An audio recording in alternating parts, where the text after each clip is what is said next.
Nikki Haley quits, the UN makes a catastrophic prediction regarding global warming, and President Trump goes after Taylor Swift, much to my producer's great dismay. I'm Ben Shapiro. This is The Ben Shapiro Show.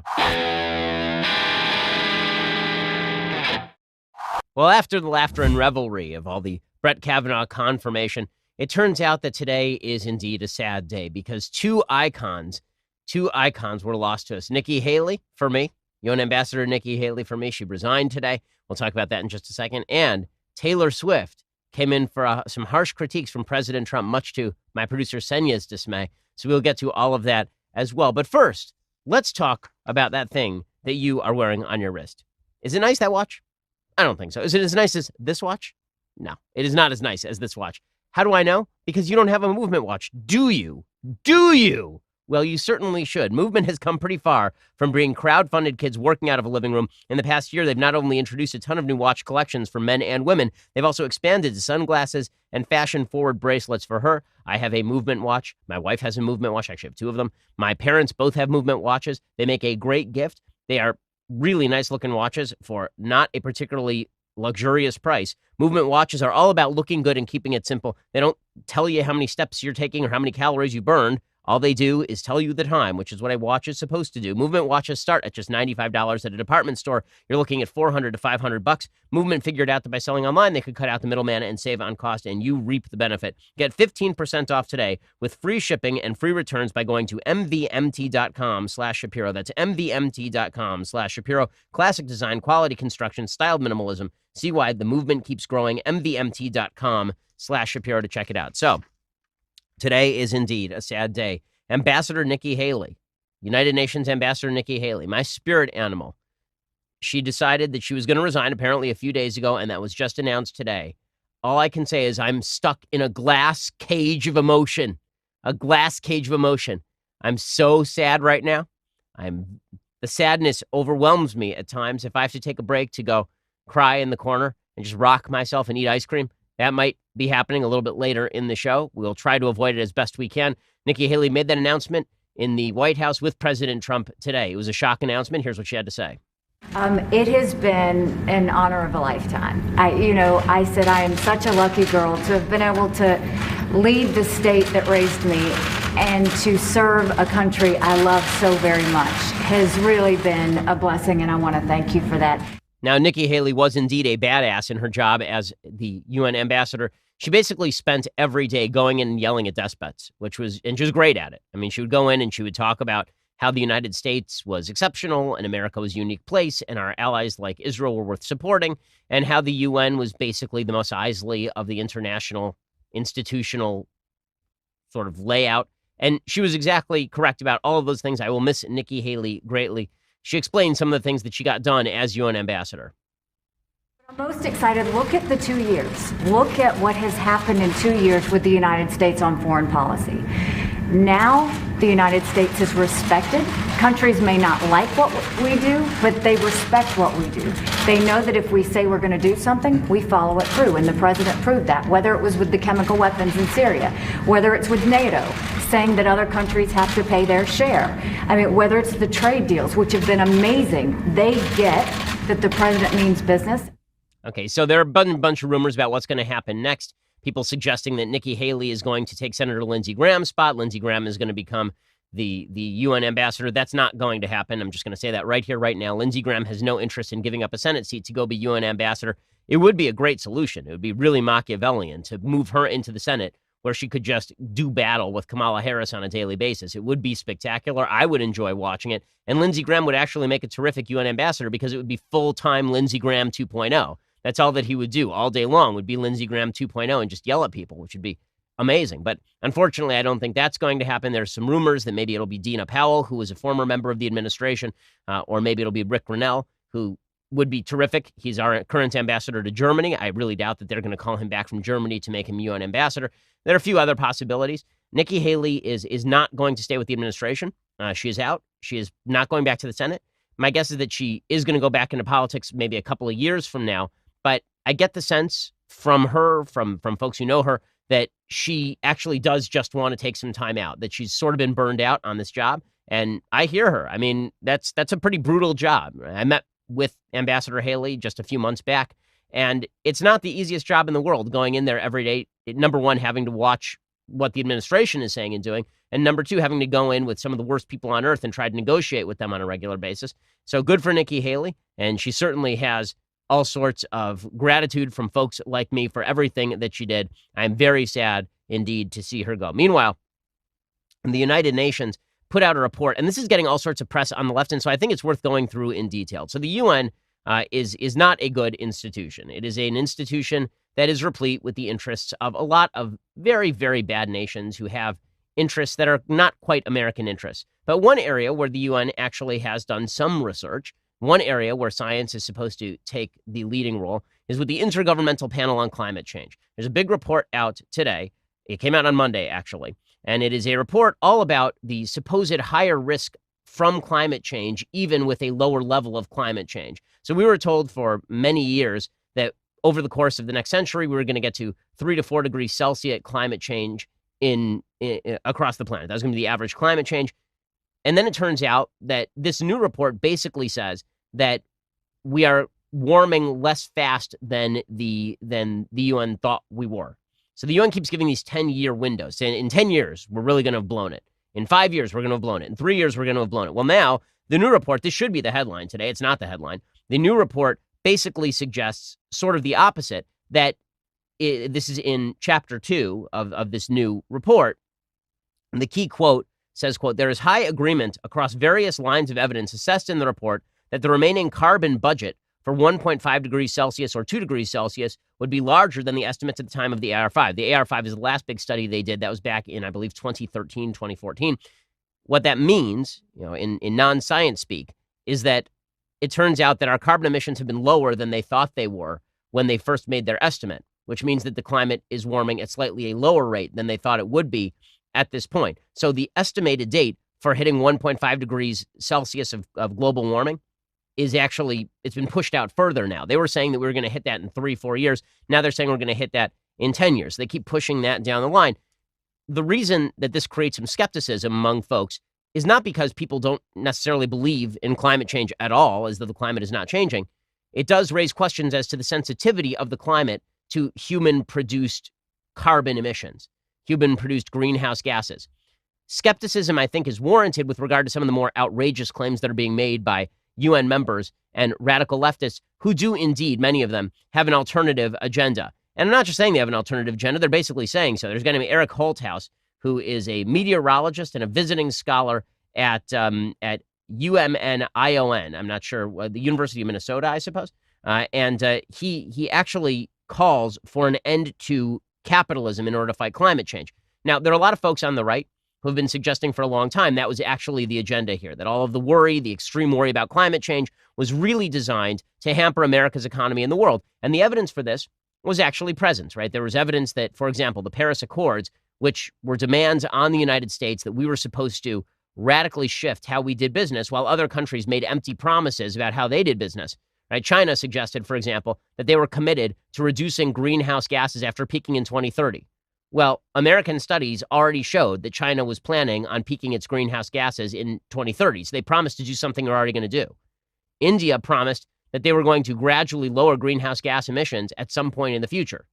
So that promise didn't mean anything. And so a lot of folks in the United States were saying, well, why are we committing ourselves to attempts and targets when the world's greatest emitters and polluters are not actually tying themselves to anything of substance here? Well, Eric Holthaus, he says this: if you're wondering what you can do about climate change, the world's top scientists just gave rigorous backing to systemically dismantle capitalism as a key requirement to maintaining civilization and a habitable planet. I mean, if you're looking for something to do. So the idea is that we have to get rid of capitalism completely. Where is he getting this from in the report? Well, there's a section in chapter 4 of this UN report that says, increasing evidence suggests that a climate-sensitive realignment of savings and expenditure toward low-emission, climate-resilient infrastructure and services requires an evolution of global and national financial systems.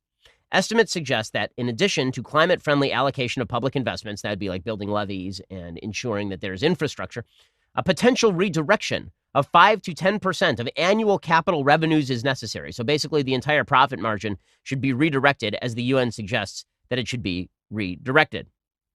Now, there are several problems with this report. the first problem is the way that it's actually reported by the mainstream media. So the way that the New York Times reports this is that it's a landmark report from the UN Scientific Panel on Climate Change, painting a far more dire picture of the immediate consequences of climate change than previously thought. Except that's not really true. Not much change between the 2013 report and this particular report, the AR5 in this report. Not much changed at all. In fact, the only thing that really changed is that they said that their forecast for doom has actually been pushed out a few more years. But the way the New York Times covers this is that everyone is going to die at 1.5 degrees Celsius change by 2040, as opposed to 2 degrees Celsius change by 2040. The report issued on Monday by the Intergovernmental Panel on Climate Change says that it describes a world of worsening food shortages and wildfires, a mass die-off of coral reefs as soon as 2040, a period well within the lifetime of much of the global population. When the New York Times says that, what they want you to picture is The Day After Tomorrow, that movie with Dennis Quaid, where suddenly a giant tsunami just washes through New York City and sets the whole place under ice for 1,000 years. And global warming is responsible for the rise in the sea levels, and everyone dies, and it's catastrophic. It's deep impact, except with climate. The problem is that that's not really true. All of this climate change is going to happen over the course of the next century. Human beings are pretty good and adaptable when it comes to adapting over time to threats that present themselves over time. Climate has been changing across the world for the last century and a half, really since 1880, 1870, and human beings have been migrating and moving and developing new technologies to deal with all of that, and the same will hold true in the future as well. Now, I'm going to talk a little bit more about the UN report in just a second, but first, let's talk about how you can save some money on your postage. Okay, so every time you go to the post office, it costs you money to actually get in the car and drive to the post office. It costs you time because you have to get in the car and go to the post office. No more. Now you can get all the great services of the post office from Stamps.com. You can access all of their amazing services right from your desk 24/7 when it is convenient for you. Buy and print official U.S. postage for any letter, any package using your own computer and printer. The mail carrier picks it up. Just click, print, mail, you're done. Could not be easier. We use Stamps.com at the Daily Wire offices, save ourselves time, save ourselves money. And again, we use it because it is so super efficient. And right now there's a special offer. When you use promo code Shapiro, you get up to $55 of free postage, plus a digital scale and a 4-week trial. Again, that's Stamps.com. Before you do anything else, there's a radio microphone at the top of the page. Type in Shapiro, and you save all of that money. $55 free postage, digital scale, 4-week trial. Go to Stamps.com, promo code Shapiro. Again, all those great services of the post office without actually having to travel down to the post office. Pretty spectacular deal when you use promo code Shapiro. Stamps.com, enter promo code Shapiro. So according to Bill Hare, who's author of previous IPCC reports and a physicist with Climate Analytics, a nonprofit organization, they're a left-leaning one, we were not aware of this just a few years ago. It's quite a shock and quite concerning. So this is the first report commissioned by world leaders under the Paris Agreement, which again is that 2015 pact that people supposedly signed but really made no real commitment to keep. And Trump said this is a waste of time and pulled us out of it. So the authors found that if greenhouse gas emissions continue at the current rate, the atmosphere will warm up by as much as 2.7 degrees Fahrenheit, 1.5 degrees Celsius, above pre-industrial levels by 2040, inundating coastlines and intensifying droughts and poverty. There are significant problems, I should mention, in climate change modeling. None of the models that have been put forth so far actually reflect the level of climate change that's been occurring. Virtually all of them overshoot the mark. And that's because climate is actually very difficult to predict. There are a lot of factors that are involved in climate. Now, how much of climate change is caused by human activity? Certainly some. The IPCC says 80%. Folks like Roy Spencer, who I'm sure you've heard on other talk radio shows, you've heard him on Rush Limbaugh. Roy Spencer, he says that he thinks it's about 50%. But certainly our contribution to greenhouse gas emissions leads to climate change. The question is really not whether that's happening, it's to what extent, and also what the economic damage is from such climate change, what the human damage is from such climate change. So the New York Times is playing this up as much as humanly possible. Avoiding the most serious damages requires transforming the world economy within just a few years, say the authors, who estimate that the damage would come at a cost of $54 trillion. But while they conclude that it is technically possible to achieve the rapid changes required to avoid 2.7 degrees of warming, they conclude it may be politically unlikely. For example, the report says that heavy taxes or prices on carbon dioxide emissions, perhaps as high as $27,000 per ton by 2100, would be required. That's a $40 per gallon tax on carbon. That's what you're talking about. Every time you go to the pump and you buy 10 gallons of gas, you'd now be paying $400 in tax in order to meet that $27,000 per ton number. The Obama administration had suggested $50 per ton, and that was considered high at the time. Okay, all of this is to say that these estimates are wildly overstated in terms of the amount of damage that they are likely to do. The reason that I say that is because the report itself, the way that these things get reported in the media is that there is virtual certainty in the scientific community that this stuff is going to happen. The problem is that virtual scientific consensus doesn't actually exist on a lot of key issues. So, for example, as I pointed out this morning, there are significant questions in the report about the level of confidence in specific predictions. So in just a second, I'm going to talk about those specific predictions. Okay, so here's what you need to know about the IPCC. So the IPCC makes two types of predictions in this report. The first type of prediction is that 2 degrees of global warming will be worse than 1.5 degrees of global warming Celsius. Okay. And they say that with high confidence, meaning by their metric, 8 in 10 confidence, 80% confidence.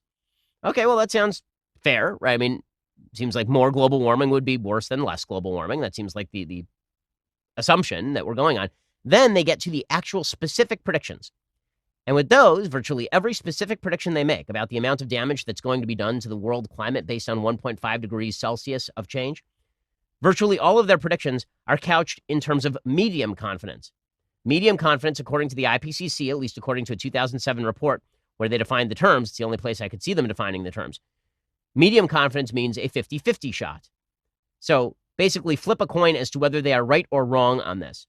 And then you are going to determine whether we ought to destroy capitalism on the basis of this. So, for example, in the first chapter, in the summary of findings for the IPCC report, it says of the 105,000 species studied, 6% of insects, 8% of plants, 4% of vertebrates are projected to lose over half their climatically determined geographic range for global warming of 1.5 degrees Celsius, compared with 18% of insects, 16% of plants, and 8% of vertebrates for global warming of 2 degrees Celsius. So basically, everything is going to double. Okay? Everything is going to double, and for insects, it's going to triple. Everything bad is going to double, and then for insects, triple with 2 degrees Celsius of change versus 1.5 degrees Celsius of change. But that is expressed at medium confidence. Okay, so there's a 50-50 shot they're right. Are you willing to bet the future of the world economy and leave billions of people in poverty in developing nations on a 50-50 bet that they are right about the spread of insect-restricted areas? I mean, really, is that a bet that you're willing to make? Because now you're taking a virtual certainty that hundreds of millions of people will live in poverty and increased conditions of poverty, and you're betting that against the 50-50 possibility that some bugs will have less space to live, or that 16% of plants will lose half their climatically determined geographic range. Now, that's a serious consideration, but I think that there's also the possibility that, number one, the scientists are wrong, and number two, there's the possibility that technology tends to actually manifest itself in different ways, that when you see serious economic, serious environmental problems, technology is a good way of mitigating against that. In fact, there's a good case to be made that global warming, because it's a greenhouse effect, has acted kind of like a greenhouse. What you've seen is an increased greening in certain parts of the globe, specifically because of global warming. And that's sort of a repeated thing in this IPCC report. The more specific they get, the lower their confidence level. So, for example, they say about approximately 4% of the global terrestrial land area is projected to undergo a transformation of ecosystems from one type to another at 1 degree Celsius of global warming, compared with 13% at 2 degrees Celsius of global warming. So if it's 2 degrees Celsius global warming, 13% of the entire global terrestrial land area is going to be transformed in terms of ecosystem. But again, they say that with medium confidence. So what they say with full confidence is that 2 degrees is worse than 1.5 degrees. What they say with medium confidence, meaning half-half, is that this change will be really, really dramatic. Right? That's basically the case that they are making. Now, when I say all of this, folks on the left immediately say, well, you're a climate change denier. Again, I'm not denying climate change is taking place. I'm asking what the actual impact of climate change will be, and two, what measures will be necessary in order to curb said climate change. So I want to take another story that's in the news today because it's sort of astonishing. Yesterday, a guy won the Nobel Prize in economics. His name is William Nordhaus. He works over at Yale. And the left championed this guy, William Nordhaus. Why? Because William Nordhaus has, for years, been modeling what sort of economic systems would be best in terms of curbing global warming. And this has been his actual life work. So the left said, oh, look at that. That's a slap against Trump. It's a slap against the right. Finally, We're rewarding someone in economics who takes global warming seriously. But there's a serious problem with this particular take on William Nordhaus and Romer, the guy who he won a Nobel Prize in economics with. It turns out that their arguments actually undercut some of the arguments being made by the same folks who are promoting them and promoting this IPCC report. I'll explain in just a second. First, let's talk about improving the quality of your business. You want to get better employees, you want to get rid of the bad ones, and you want to replace them with good ones?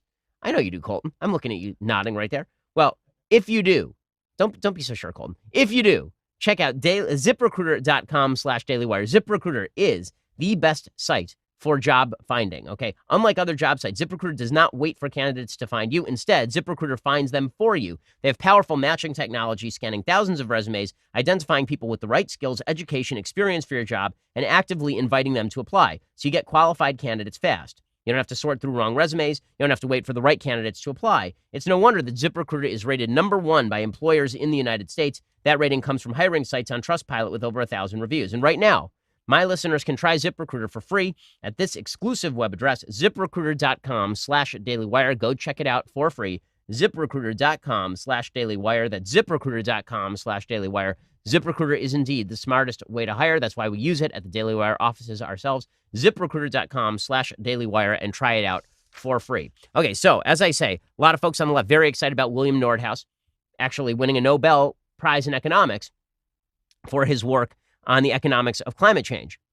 There's only one problem with this. Nordhaus actually argues that we should only intervene economically. We should only shift our economy when the costs of not intervening outweigh the costs of intervening, which makes a lot of sense, right? So if you're not going to intervene and the costs of climate change are really high, then you should intervene, right? This is how you make all your decisions in life. You make every decision in life. The cost of me acting, is it better or worse than the cost of me not acting? So what Nordhaus basically says is we have to determine whether the cost of action is more expensive than the cost of inaction. What point does that become a reality? At what point do we actually have to act? Well, according to Mr. Nordhaus, the actual number is the optimal temperature increase where we have to act is when there's a climate change of 4.1 degrees, which is about 2.3 degrees Celsius. Okay, so higher than anything the IPCC is talking about. In fact, his model is called DICE, and there is a 2013 model version that he posted in an Excel table.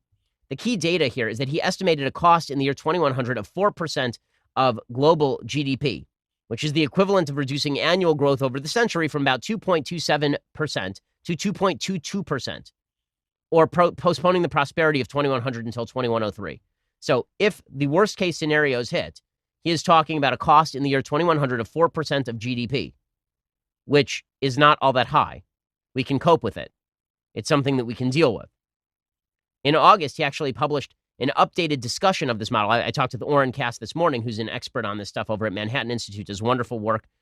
Like me, I think he's what you would call lukewarmer, meaning that he believes that global warming is happening, but he's skeptical of a lot of the answers that are being given for how to curb it. According to Oren, Nordhaus published a discussion of his latest model in the American Economic Journal, in which he argued that holding warming below 2.5 degrees Celsius is implausible and not cost-effective. In other words, we've already hit 1.5 degrees Celsius. We've probably already hit 2 degrees Celsius. There's nothing we can do there. He says the optimal trajectory would be mitigation that reduces warming from 4.2 degrees Celsius to 3.5 degrees Celsius by 2100. Here's what he says. He says the international target for climate change with a limit of 2 degrees Celsius appears to be infeasible with reasonably accessible technologies, even with very ambitious abatement strategies. So in other words, the person that the left is now celebrating for winning the Nobel Prize in economics because it's a slap at Trump doesn't agree with them and doesn't agree with the IPCC on the sort of action that is necessary in order to avoid catastrophe.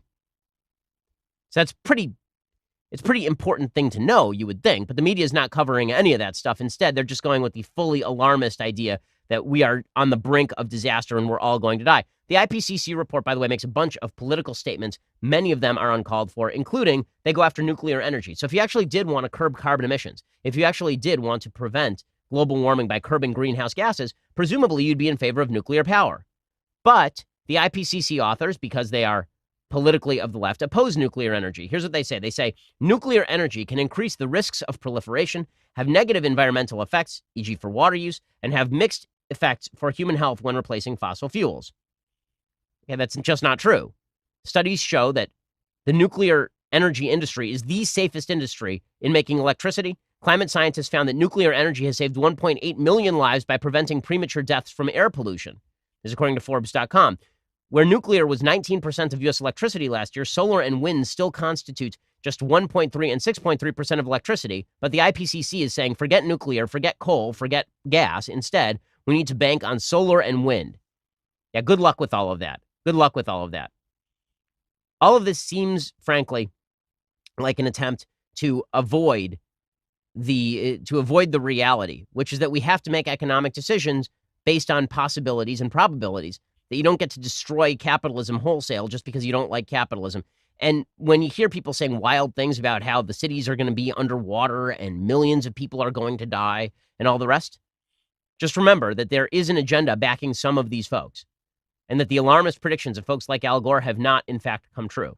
That doesn't mean we shouldn't take global warming seriously. We should. But that's why we should use money for abatement. That's why we should be looking at building levees. It's why we should be looking at creating barriers to tsunamis and figuring out exactly how to move people inland. It means that there are lots of ways over the course of the coming century for us to deal with some of the increased problems of climate. But exaggerating the problems of climate ain't going to do it.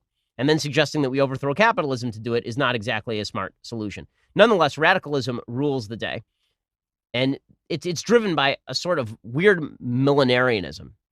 This idea that we are immanentizing the eschaton, that we are about to experience the end of time. Now, this existed in a lot of religious communities. The early Christian community thought that sort of the kingdom of God was at hand.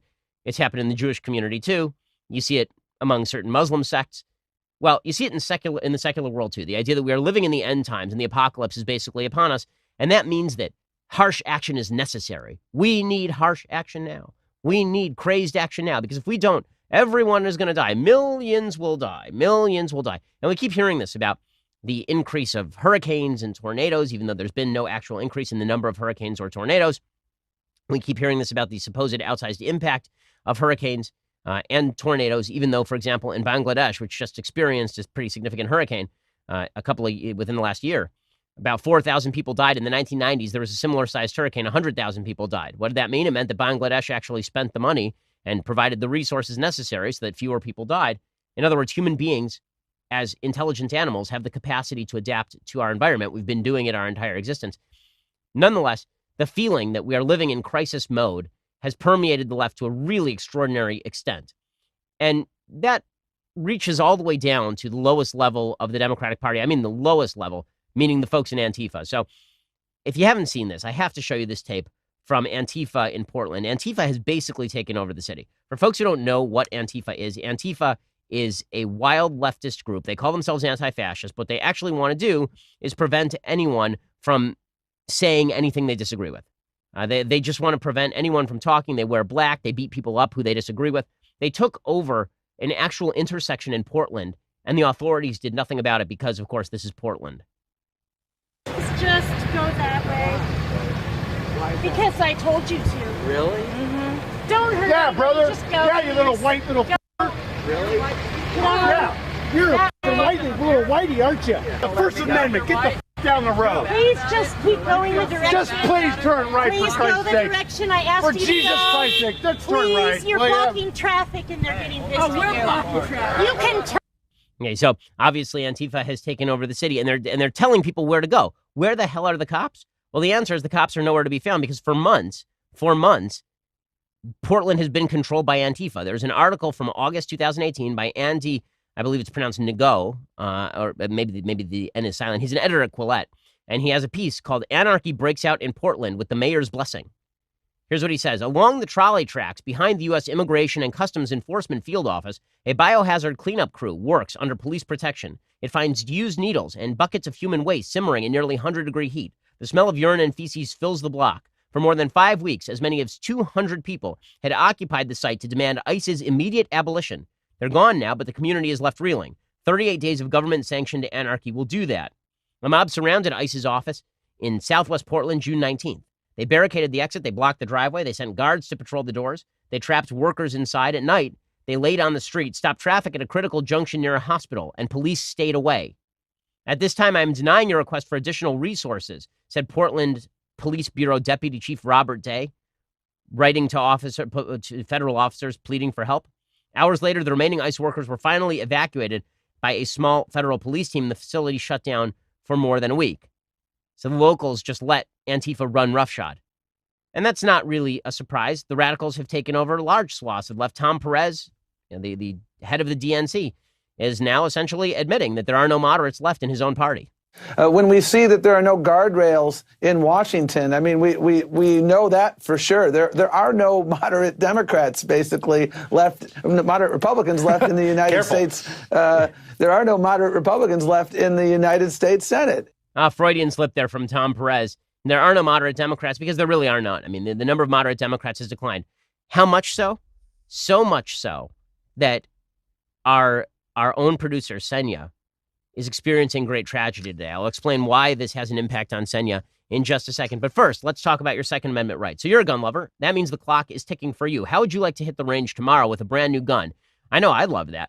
And the USCCA wants to make that dream come true. They're here to help train and protect responsible gun owners like you and me. Right now, they're giving away free guns every day, so you got to check them out. They're giving away a different gun every single day, but it all ends soon. Just text SAFE to the number 87222. That's 87222. Get entered right now. You could get up to 24 chances to win your gun daily. It could be 24 Kimbers, 24 Glocks, 24 new SIGs. All you have to do is text SAFE, that's SAFE, to 87222, and that will reveal which gun you could be taking home today. But this all ends soon, and today's gun disappears at midnight, so you don't want to miss it. Don't put it off.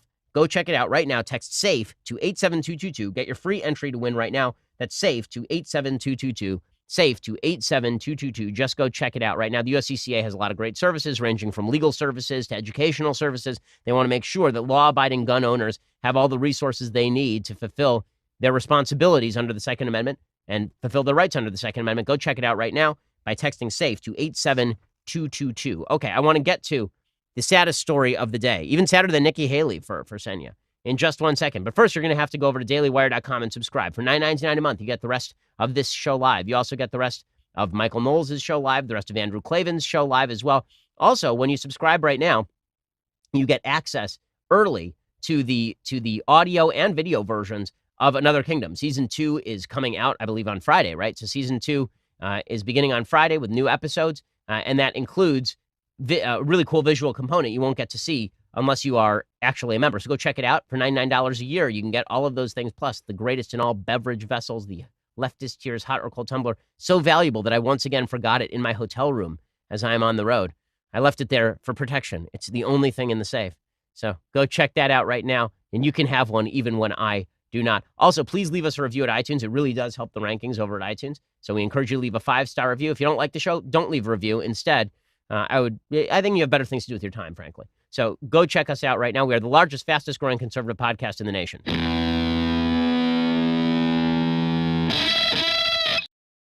The saddest story of the day. There are no more moderates in the Democratic Party. There was a meme that was going around among Republicans for quite a while, in which the Democrats have this tendency, folks on the left have this tendency where they say things like, what we really need is we need celebrities to sound off on X. Why is Taylor Swift remaining silent in the face of X political issue?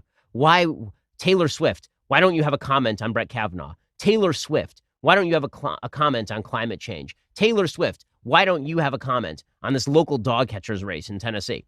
It became a meme because the left demands fealty from its celebrities. And then the day came. Now, Senya, my producer, is a big Taylor Swift fan. When I say she's a big Taylor Swift fan, I mean she punishes me with Taylor Swift when I refuse to do my recording on time. If I do not record on time, she starts to punish me like it's Gitmo with the music of Taylor Swift. Yeah, there it is right now. And it doesn't matter how many times I tell Senya that Taylor Swift is not, in fact, the world's most genius lyricist, that Taylor Swift is no Cole Porter, that, in fact, when she says we are never, ever, ever getting back together and ever don't rhyme. This morning, Senya informed me that they do rhyme because they both end in ER, to which Colton quite aptly replied, so does the word murder. But it does not rhyme with either together or ever, which is 100% true.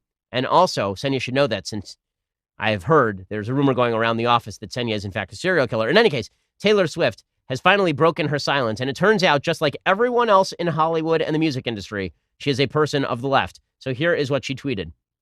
Well, she actually put it out on Instagram. Quote, I'm writing this post about the upcoming midterm elections on November 6th, in which I'll be voting in the state of Tennessee. In the past, I've been reluctant to publicly voice my political opinions, but due to several events in my life and in the world in the past 2 years, I feel very differently about that now. I always have and always will cast my vote based on which candidate will protect and fight for the human rights I believe we all deserve in this country. I believe in the fight for LGBTQ rights, because this is the big defining moral issue in Hollywood, even though we all agree that people should be treated with respect and honor in the United States, and that any form of discrimination based on sexual orientation or gender is wrong. I believe that the systemic racism we still see in this country towards people of color is terrifying, sickening, and prevalent. So this is Taylor Swift's, basically, her kind of torture note from the Maoist left. They put her in a room. They used some form. They shoved things under her fingernails, and they asked her to sign a statement that basically says she agrees with all of the main talking points of the left, and she did so. I'm going to give her the benefit of the doubt on behalf of Senya that she actually is a normal person who doesn't necessarily believe everything the left believes. But I have my doubts, Senya. I have my doubts. Well, President Trump has his doubts as well. So Taylor Swift finally came out with the typical left view that everybody always knew she had. And no one's really that upset about it except for Senya. The left wants people on the right to be upset, but I don't actually care what Taylor Swift has to say about politics because, as I've said 1 million times, I don't really care about what most celebrities have to say about politics.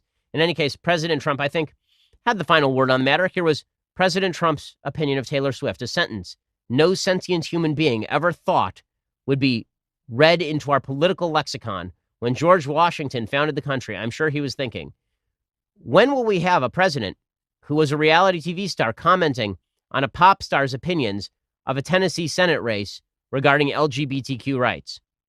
Yep, things are weird. Here's the President of the United States talking about Taylor Swift's musical abilities. I'm sure Taylor Swift has nothing or doesn't know anything about her. And let's say that I like Taylor's music about 25% less now, okay? Thank you. Okay, so well done, President Trump. Totally right on.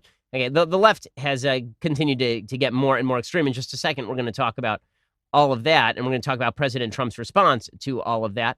Okay, so the leftist extremism has not mitigated at all, particularly in the aftermath of Brett Kavanaugh being sworn in. So Brett Kavanaugh is sworn into the Supreme Court. President Trump introduced him yesterday at the White House, and the left said, how dare President Trump do this?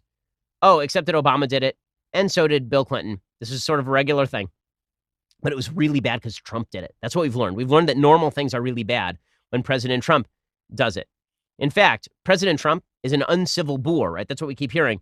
But Hillary Clinton just came out and said, you cannot be civil with a political party that wants to destroy what you stand for. So all the civility on the right. Remember, we were told that the right was super dangerous in 2016? And then it turns out the left supports Antifa?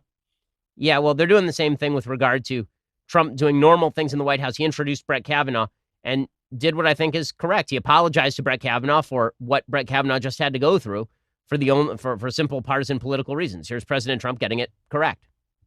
On behalf of our nation, I want to apologize to Brett and the entire Kavanaugh family for the terrible pain and suffering you have been forced to endure. Our country, a man or a woman, must always be presumed innocent unless and until proven guilty.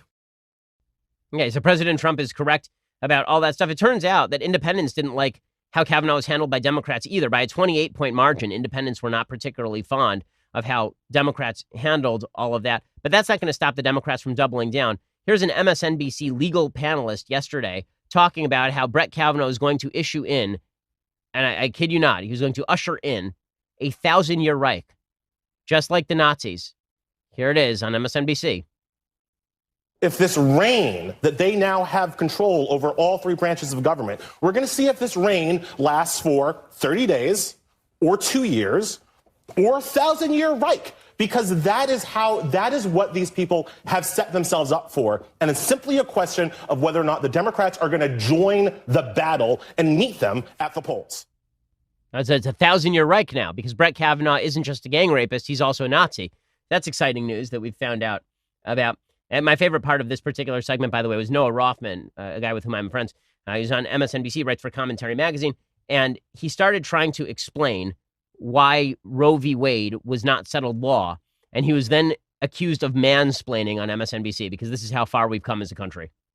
He's not interested in overturning Roe. Well, state laws will make it overturned. Because he has a centrist philosophy, and conservatives were very disinterested. I'm just you heard him. You heard him. He does not have a middle. Conservative philosophy don't do that. You're headed right towards mansplaining. You don't say I'm trying to explain something to a woman when it has to do with reproductive health care. Don't ever do that. Because we are. That's not a good idea. The notion we are presenting here is that this is the forerunner of a murderous Nazi regime, which was just invoked. And I'm sorry, that is an inaccurate and incendiary suggestion. Okay, don't use the word explain when you're talking about reproductive issues, but what if you just got it wrong, lady? Like, what if you're just wrong? What if you don't know what Roe v. Wade does or how it came about or what its legal status is? What if you don't understand conservative judicial philosophy? It's mansplaining now. In the words of my colleague, Andrew Klavan, I'll be happy to stop mansplaining when you start woman understanding. It's so silly. It's so silly. But don't worry, the media have really got their stuff together. They're not out of their minds in any way. So, for example, when the president of the United States says that the left has decided to engage in a form of mobocracy, Jim Acosta, and find you somebody who loves you like Jim Acosta loves Jim Acosta. Jim Acosta over on CNN, he says, well, President Trump knows about mobs. He encourages mobs. You know, there's talk of mob rule and so on. Mm-hmm. I mean, Brooke, have you been to a Trump rally? I mean, you know, you do hear rhetoric at those rallies that would conjure up images of a mob. Go back to the 2016 campaign when the president said, as a candidate, that he would like to punch protesters in the face and so on. And so perhaps the president knows what mob rule and mob tactics look like because he encourages them himself. Okay, well, so do Democrats, because it turns out that people like Kamala Harris, who is a frontrunner for the Democratic nomination in 2020, she's now urging Democrats clearly to use anger to take back power. This is what Democrats are now going to do. They are actually encouraging anger and rage as a form of political currency. Let this last week, and in all that we have experienced in terms of our frustrations and our anger and our sadness, let's use this week to give us all that extra energy that we know we have to remember that the bottom line is that they may have the power right now, but we need to take it back. So anger and rage, these are going to be the currency with which Democrats attempt to buy the next election. We'll find out if they are successful or not in pretty short order, I think. I think we'll find out pretty quickly here. Okay, time for some things I like and things I hate. So things I like. As you all know, it's a running joke on this program that I am a fan of my friends over at Birch Gold. Birch Gold is one of the sponsors of this program. I had the opportunity to sit down with one of their wealth advisors at Birch Gold a couple of days ago, and here's what it sounded like.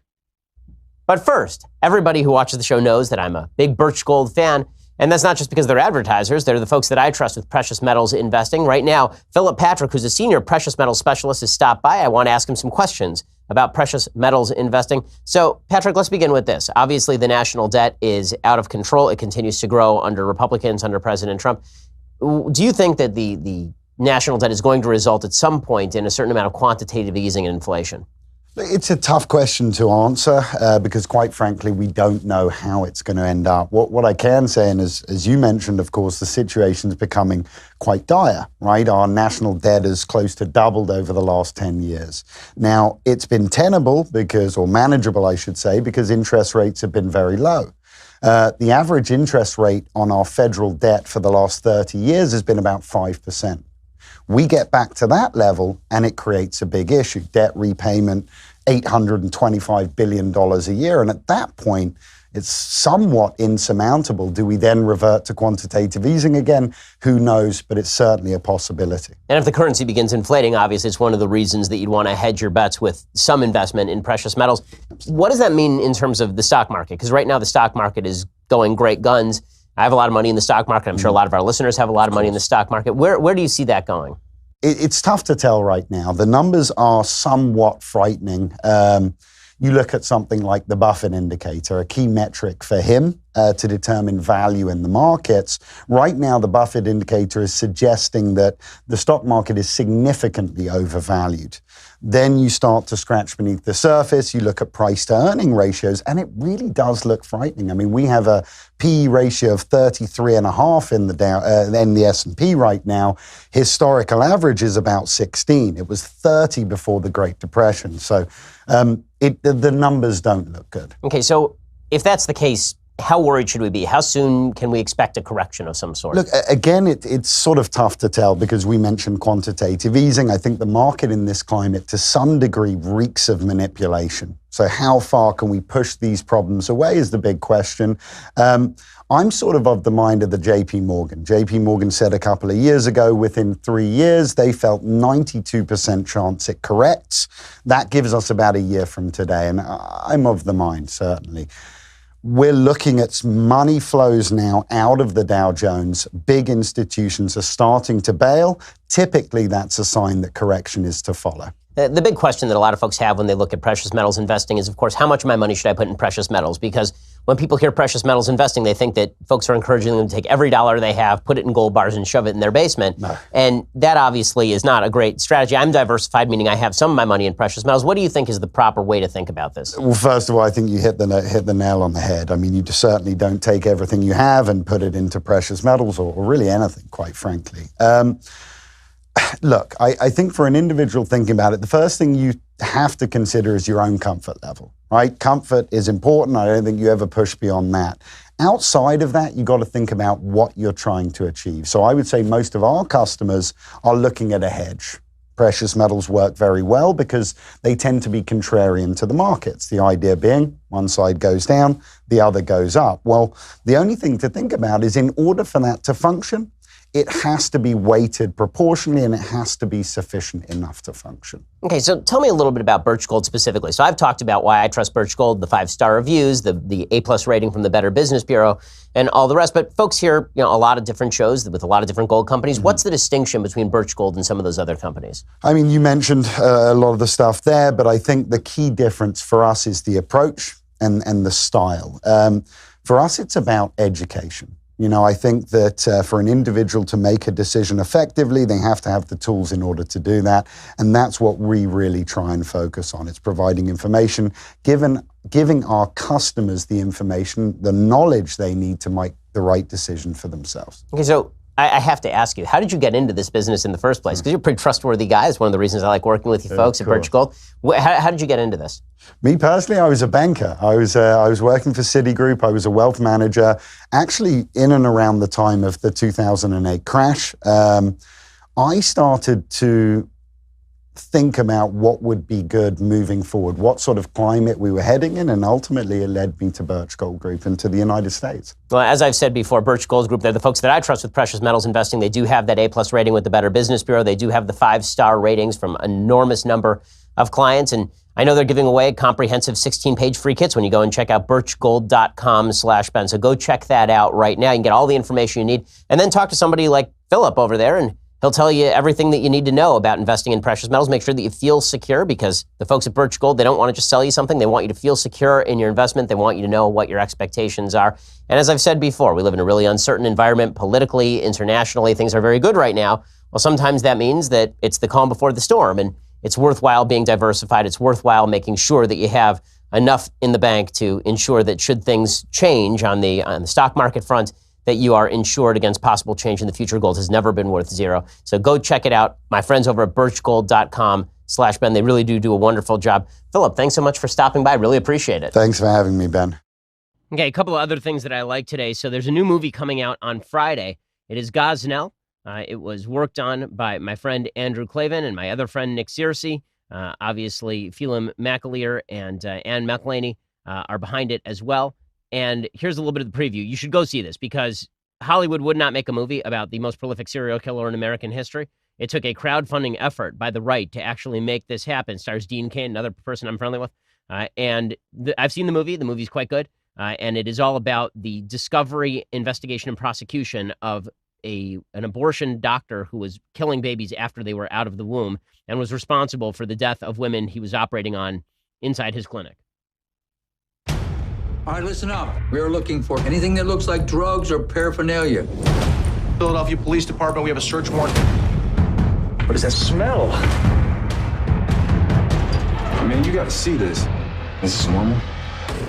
I don't know. I've never been in an abortion clinic before. You are not gonna believe what I saw last night. How many? So far, we found over 30 of them. Healthy woman goes into a clinic, comes out dead, and there's no police report? files have been moved recently. Look at this. You'll be the prosecutor who went after reproductive rights, and you'll be a racist to boot. You've got a lot of folk who'd like to see abortion outlawed. And this is not going to be the case that gives them an excuse.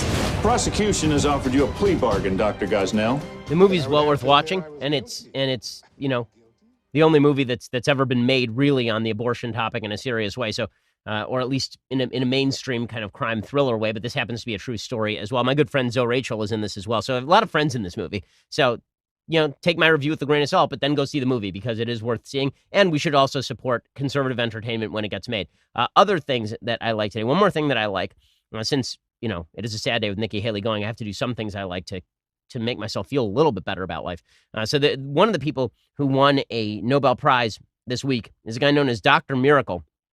He's a gynecologist named Dr. Denis Mukwege, and he's been mentioned as a contender for the Nobel Peace Prize. And this year he was awarded the prize along with Nadia Murad, who's a member of the Yazidi minority in northern Iraq, who was taken captive by ISIS members and held as a sex slave for 3 months before escaping her captors.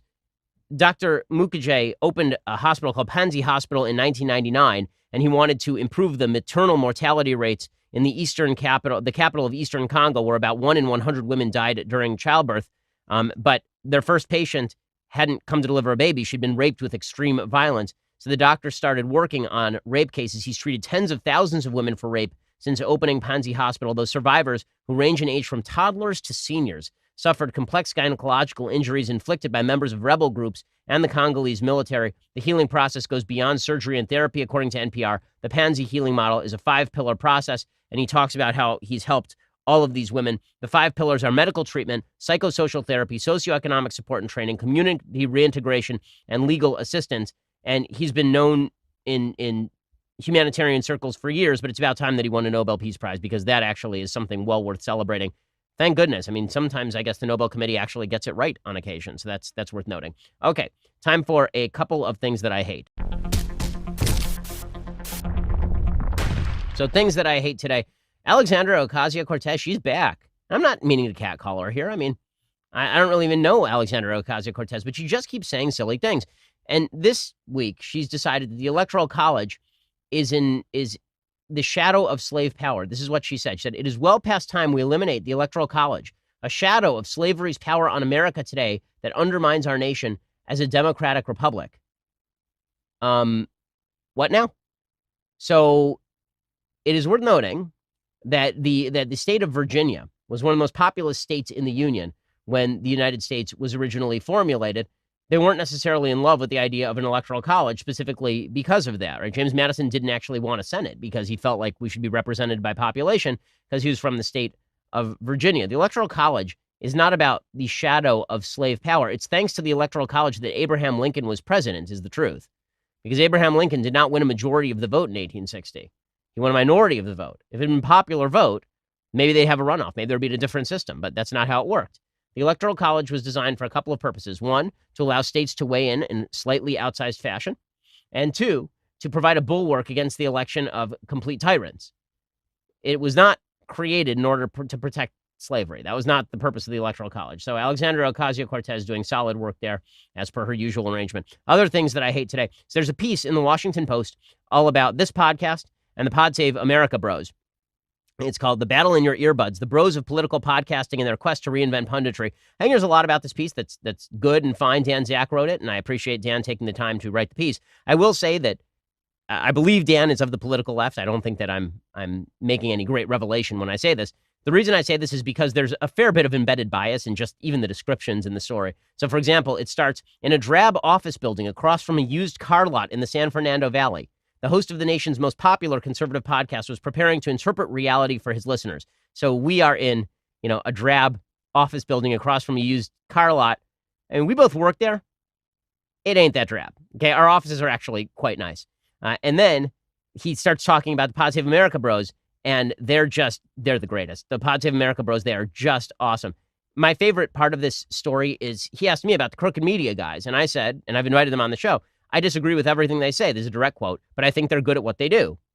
And Tommy Vietor, who drove a van down by the river until he worked for Obama, he said his response to me saying these guys are good at what they do, even though I disagree with them, was, please tell baby Steve Bannon I say hello, which makes no sense at all, considering that the number one critic of Steve Bannon for years was a guy who happens to be talking to you right now. So that's a bizarre statement, but it just shows the kind of nastiness that folks on the left engage in when they feel like engaging in it. But there's so much of this story that's actually kind of funny. So just, again, the contrast that they draw. I love this. On his show, Shapiro reads ads from a sponsor that sells a 3-month emergency food supply plus seed packets for when things finally go south. Pod Save America shills for a company that delivers fresh ingredients to your doorstep so that you can cook yourself a single healthy meal, lentils and quinoa dressed in tahini, perhaps, as the world burns. Notice which sponsor they chose to highlight for us. Like, listen, I'm proud of all of our sponsors. All of our sponsors are things that folks on our staff have tried. They're things that we recommend. Okay, so I'm not ashamed of any of our sponsors, but it's just dishonest to suggest that we are selling survival supplies while Pod Save America is selling Blue Apron, because you know who advertises on our program? Blue Apron. Okay, like, so what? Okay, and then this is my favorite. America through the crooked lens is a grand experiment, ever more perfect and expansive, but endangered by ancient prejudices, persistent injustices, and a despotic dunce in the White House.